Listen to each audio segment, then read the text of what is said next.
Teman-teman yang dikasihi oleh Tuhan, pada pagi hari ini kita akan merenungkan kebenaran firman Tuhan yang terambil dari kitab Injil Yohanes. Kitab Yohanes pasal yang ke-18, ayat yang pertama sampai ayat yang ke-11. Kitab Injil Yohanes ayat pasal 18, ayat yang pertama sampai ayat yang ke-11. Saya akan membacakannya untuk teman-teman sekalian. Jadi teman-teman boleh membuka Alkitabnya yang ada di rumah atau mendengarkan firman Tuhan yang akan saya bacakan sebagai berikut ini.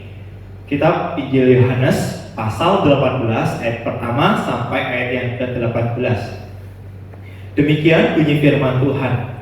Setelah Yesus mengatakan semuanya itu, keluarlah ia dari situ bersama-sama dengan murid-muridnya, dan mereka pergi ke seberang sungai Kidron. Di situ ada suatu taman dan ia masuk ke taman itu bersama-sama dengan murid-muridnya.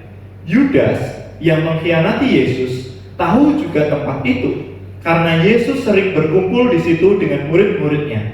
Maka datanglah Yudas juga ke situ dengan pasukan prajurit dan penjaga-penjaga bait Allah yang disuruh oleh imam-imam kepala dan orang-orang Farisi lengkap dengan lentera, suluh, dan senjata. Maka Yesus yang tahu semua yang akan menimpa dirinya, maju ke depan dan berkata kepada mereka, "Siapakah yang kamu cari?" Jawab mereka, "Yesus dari Nazaret." Katanya kepada mereka, "Akulah dia." Yudas yang mengkhianati dia berdiri juga di situ bersama-sama mereka. Ketika ia berkata kepada mereka, "Akulah dia," mundurlah mereka dan jatuh ke tanah. Maka ia bertanya pula, "Siapakah yang kamu cari?" Kata mereka, "Yesus dari Nazaret." Jawab Yesus, "Telah kukatakan kepadamu, akulah dia. Jika aku yang kamu cari, biarkanlah mereka ini pergi." Demikianlah hendaknya supaya genaplah firman yang telah dikatakannya, "Dari mereka yang engkau serahkan kepadaku, tidak seorang pun yang kubiarkan binasa." Lalu Simon Petrus yang membawa pedang menghunus pedang itu, menetapkannya kepada hamba imam besar dan memutuskan telinga kanannya. Nama hamba itu Malkus. Kata Yesus kepada Petrus, "Sarungkan pedangmu itu. Bukankah aku harus minum cawan yang diberikan Bapa kepadaku?" Sedemikian jauh pembacaan firman Tuhan pada pagi hari ini, teman-teman. Sebelum kita merenungkan firman Tuhan pada pagi hari ini lebih lanjut lagi, saya mengajak teman-teman untuk melihat satu tayangan video berikut ini. Mari kita lihat tayangan video berikut ini dengan baik-baik. Kita laksanakan penerapan social distancing, hingga kita laksanakan dengan berdiri sesuai kemarin program kita. Mari kita berdiri.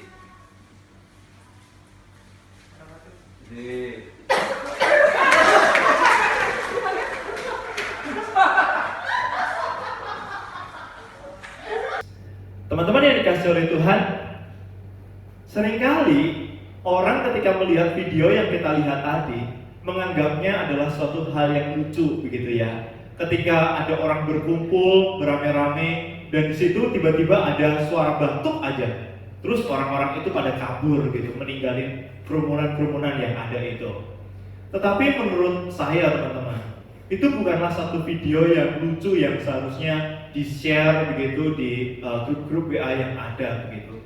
Karena untuk situasi dan kondisi saat ini memang benar adanya bahwa setiap manusia mengalami yang namanya kekhawatiran, ketakutan, dan itu terjadi karena melihat satu berita-berita yang ada di media sosial yang kita juga dapatkan adalah perkembangan daripada wabah virus corona ini semakin hari semakin mengerikan, teman-teman.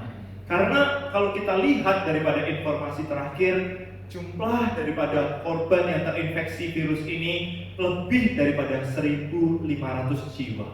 Oleh sebab itu, teman-teman yang dikasihi oleh Tuhan, maka wajar dan itu adalah hal yang lumrah jikalau ketika manusia mendengar satu ancaman di sekeliling hidupnya dan kemudian manusia itu mencari satu perlindungan.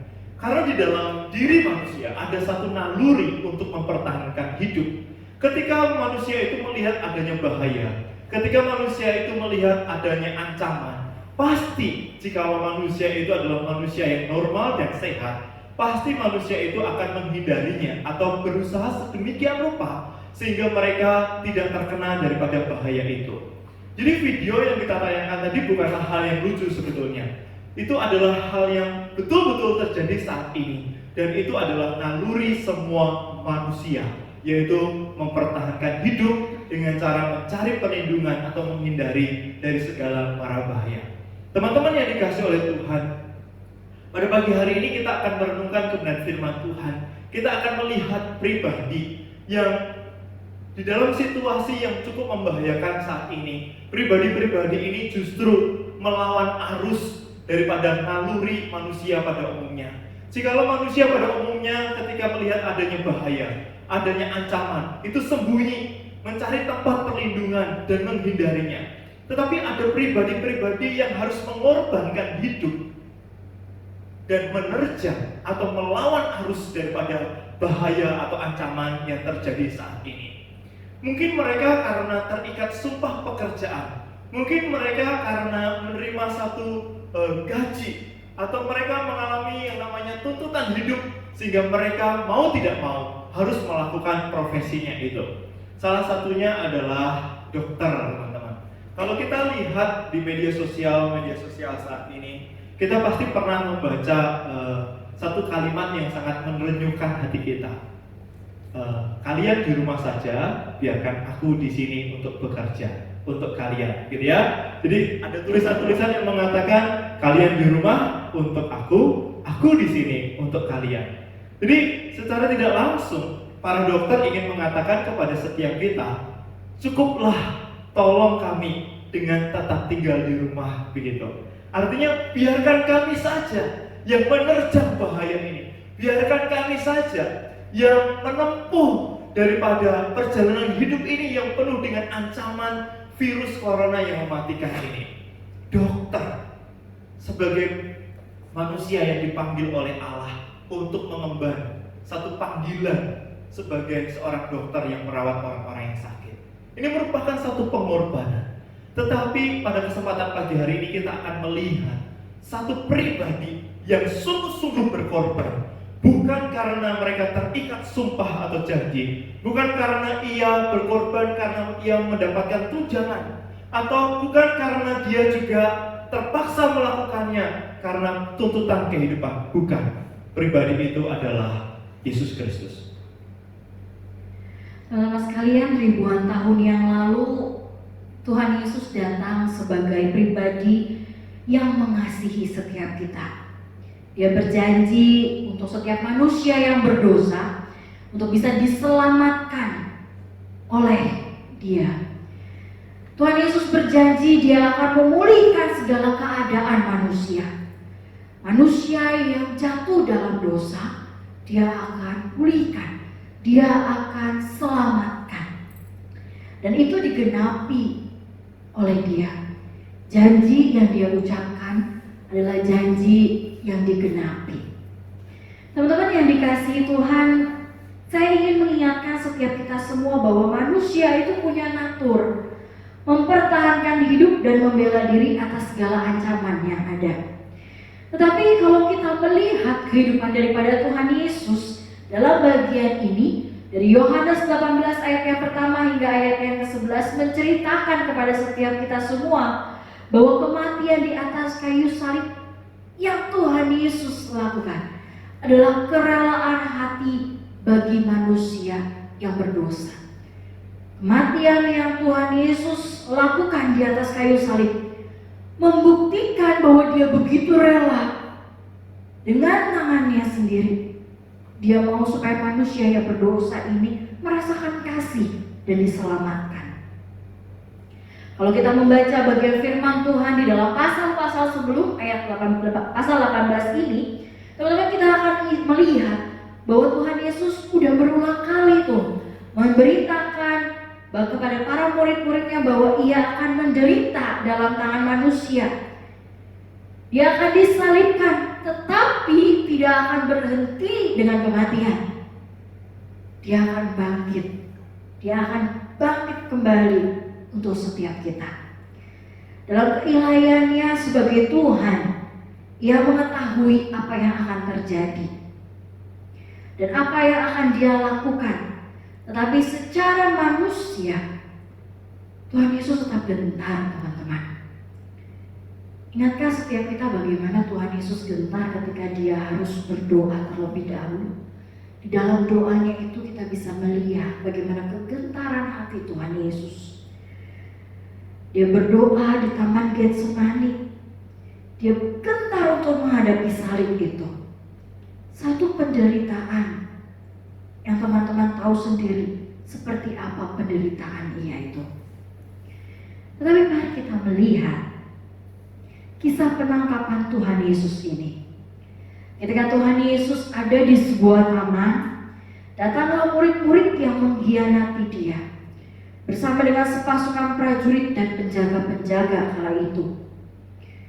Dia membawa seluruh lentera, senjata dan suluh, dan akhirnya mereka menangkap Tuhan Yesus. Lihat teman-teman, mereka datang seperti mereka mau menangkap seorang penjahat. Tapi kalau kita melihat pribadi Tuhan Yesus, bukankah Dia jauh dari kata penjahat.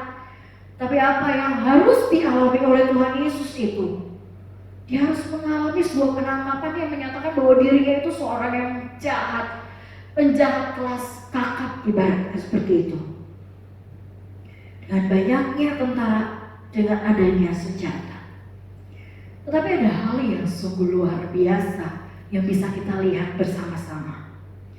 Kedatangan mereka disambut baik oleh Tuhan Yesus. Malah Dia bertanya, siapakah yang engkau cari?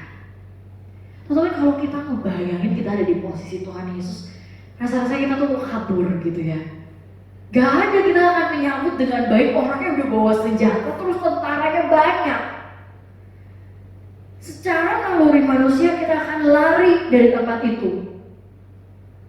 Bahkan kita akan berkata, bukan saya gak bersalah mungkin. Tetapi teman-teman sekalian, apa yang Tuhan Yesus lakukan dalam bagian ini, kita bisa melihat Dia menyambut baik dan Dia bertanya, siapakah yang engkau cari? Mereka menjawab, Yesus dari Nazaret. Jawab Yesus, akulah Dia. Tetapi ketika Tuhan Yesus berkata, akulah Dia, ada hal supranatural yang terjadi. Di mana di dalam ayat 6 diceritakan bahwa mundurlah mereka dan jatuh ke tanah. Ada kuasa yang mendorong mereka hingga mereka terjatuh ke tanah. Bukan satu atau dua orang, tapi firman Tuhan katakan mereka, yang artinya orang-orang yang datang itu terkena kuasa daripada Allah dan akhirnya membuat mereka rebah ke tanah. Lalu kalau kita melihat dalam bagian ini, izinkan saya bertanya, jika engkau adalah Tuhan Yesus, apa sih yang engkau akan lakukan? Lalu kisah ini dilanjutkan dengan bahwasannya Tuhan Yesus ditangkap oleh mereka. Teman-teman, selanjutnya apa sih yang Tuhan Yesus lakukan? Yesus justru bertanya, seperti yang tadi dikatakan, siapa yang kamu cari? Teman-teman yang dikasihi oleh Tuhan, kita melihat bagaimana Tuhan itu sungguh baik. Di dalam ayat yang ke-10 dan ke-11, Tuhan menyatakan bagaimana Dia itu berkuasa. Ketika Dia sedang dalam kondisi yang terjepit, Simon Petrus yang membawa pedang menghunus pedang itu dan meletakkannya kepada hamba imam besar, yaitu Malkus. Tapi selanjutnya Tuhan Yesus berkata, sarungkanlah pedangmu itu. Bukankah aku harus minum cawan yang diberikan Bapa kepadaku? Siapa pribadi itu? Gak ada pribadi yang lain seperti Tuhan Yesus. Saya pikir kecil sekali pribadi yang mau berkorban untuk keselamatan manusia yang sudah melukai dan memberontak terhadap dirinya. Tapi pribadi itu masih mau berbuat baik, pribadi itu masih mau menyatakan dirinya, pribadi itu masih mau menyatakan kasihnya. Bahkan pribadi itulah yang mengajar setiap manusia yang berdosa untuk bisa merasakan kasih yang begitu besar dan bisa diselamatkan. Teman-teman yang dikasihi oleh Tuhan, ini hal yang luar biasa. Hal yang luar biasa yang seharusnya kita terus ingat. Hal yang luar biasa yang seharusnya kita terima. Sang pribadi yang begitu baik, rela memberikan diri. Teman-teman yang dikasihi Tuhan, bagaimana dengan kita saat ini? Secara naluri manusia, kita melihat ada kegentaran di dalam pribadi Yesus. Bahkan dia berdoa, Tuhan, kalau bisa calon ini berlalu daripadaku. Tetapi Tuhan lanjutkan, tapi janganlah itu terjadi karena kehendak-Mu, tetapi biarlah kehendak Bapa yang terjadi. Sama seperti manusia pada umumnya, ketika melihat satu penderitaan di depan mata, itu mengalami kegentaran. Tetapi berdasarkan uraian firman yang tadi kita dengar, kita melihat bahwa Tuhan kita bukanlah Tuhan yang menghindari penderitaan itu. Tuhan kita bukanlah justru menggunakan kuasanya untuk melakukan suatu hal yang jahat terhadap orang-orang yang ingin menangkap dirinya.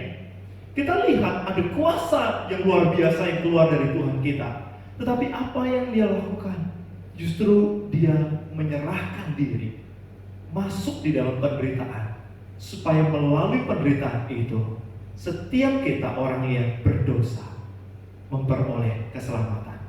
Teman-teman yang dikasihi oleh Tuhan, Tuhan kita telah datang ke dalam dunia ini, berjalan di antara manusia yang berdosa, menyembuhkan yang luka, memulihkan mereka yang sakit, dan bahkan Ia mati bagi setiap kita. 1 minggu lagi kita akan memperingati akan kematian Tuhan Yesus dan kebangkitannya. Mari kali ini kita kembali merenungkan betapa besar kasih Tuhan itu kepada setiap kita. Tetapi pertanyaannya, apakah kita sungguh-sungguh mengasihi Tuhan? Apakah masih ada satu getaran hati di dalam hati kita ketika kita menyebut nama Yesus yang telah mati di atas kayu salib? Atau nama Yesus itu sudah menjadi hal yang biasa di dalam hati kita? Atau menjadi sesuatu yang sering kita ucapkan tetapi tanpa ada satu pemaknaan kasih kita yang dalam terhadap pribadinya? Teman-teman yang dikasihi oleh Tuhan, memang situasi saat ini adalah situasi di mana pemerintah menganjurkan kita untuk tidak keluar rumah, bahkan menjaga jarak. Seringkali kita melihat di media sosial ada begitu banyak anak-anak remaja pemuda yang menghabiskan waktunya dengan bermain gadget dan tidur-tiduran. Tapi pertanyaannya, selama masa ini, masa social distancing, apakah kita menggunakan waktu kita untuk dekat kepada Tuhan? Atau justru kita pergunakan waktu kita untuk bermain games, men-scroll, daripada gadget kita, melihat media-media sosial kita, dan bermalas-malasan. Tanpa kita punya pikiran bahwa di waktu inilah adalah suatu kesempatan yang baik, aku semakin dekat dengan Tuhan, bersekutu intim dengan Tuhan. Teman-teman, sekali lagi, Ia mati bukan karena kejahatan politik. Ia mati bukan karena kejahatan orang-orang Yahudi semata, tetapi karena Ia sengaja menyerahkan dirinya untuk engkau dan saya. Pertanyaannya, sungguhkah engkau mengasihi Dia sama seperti Dia mengasihi engkau? Lalu ketika kita berkata kita sungguh mengasihi Tuhan dan kita bisa merasakan kasih-Nya, teman-teman, apa sih yang kita lakukan yang sudah dikasihi dan mengasihi Tuhan ini? Di masa-masa seperti ini, tetap ada hal yang bisa kita lakukan untuk menyatakan kasih Tuhan buat orang lain. Kita bisa menggunakan media sosial kita untuk menceritakan, membagikan. Ada satu pribadi yang tetap mengasihi dan tetap peduli sekalipun kondisinya lagi gak baik. Malah inilah waktunya engkau anak-anak Tuhan bahkan setiap kita, untuk bisa menyuarakan pribadi yang peduli, pribadi yang begitu mengasihi, pribadi yang berkorban, pribadi yang begitu baik, yang gak akan pernah kita temukan di dalam hal-hal yang lain.